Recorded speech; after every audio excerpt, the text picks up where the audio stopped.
Assalomu alaykum. Mehnatni muhofaza qilish haftalari yakunlariga bag'ishlangan brifingni boshlaymiz.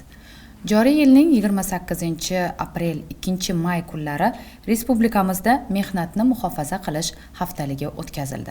Haftalik doirasida mehnat muhofazasining yangi bosqichi ish joyida sun'iy intellekt va raqamlashtirishning roli mavzusida ikkita xalqaro konferensiya 160 ga yaqin korxona va tashkilotlarda mehnatni muhofaza qilish bo'yicha ochiq eshiklar kuni, ish joylarida xavflarni minimallashtirish uchun innovatsion texnologiyalarni joriy etish bo'yicha 150 dan ortiq seminarlar, 160 ga yaqin korxona va tashkilotlarda mehnatni muhofaza qilish vositalarining ko'rgazmasi va 170 ga yaqin targ'ibot tadbirlari tashkil etildi. Ushbu tadbirlarda sohaga aloqador 30 dan ortiq xalqaro ekspertlar, mahalliy mutaxassislar, ilmiy muassasalar olimlari, vazirlik va idoralarning mas'ullari, ommaviy axborot vositalari vakillari hamda jami 83588 nafar soha mutaxassislari, ish beruvchilar va xodimlar ishtirok etdi. Ahamiyatlisi, haftalik doirasida xalqaro konferensiya ishtirokchilari 2024-yil ish vaqtida yuz bergan baxtsiz hodisalar oqibatida halok bo'lganlar xotirasiga bag'ishlab 261 tup ko'chat ekishdi.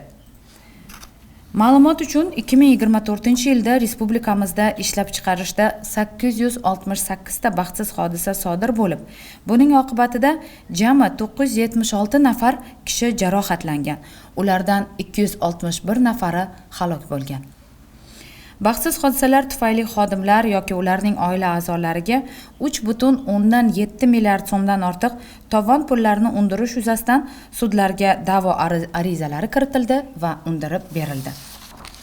Mehnatni muhofaza qilish haftaligi doirasida keng jamoatchilik yuqoridagi kabi baxtsiz hodisalarning oldini olish, ularning mehnatni muhofaza qilishga doir huquqiy savodxonligini oshirish maqsadida telekanallarda 28 ta, radioda 8 ta, gazeta va jurnallarda 30 ga yaqin hamda 10 dan ortiq internet nashrlarda chiqishlar orqali muntazam xabardor qilib borildi.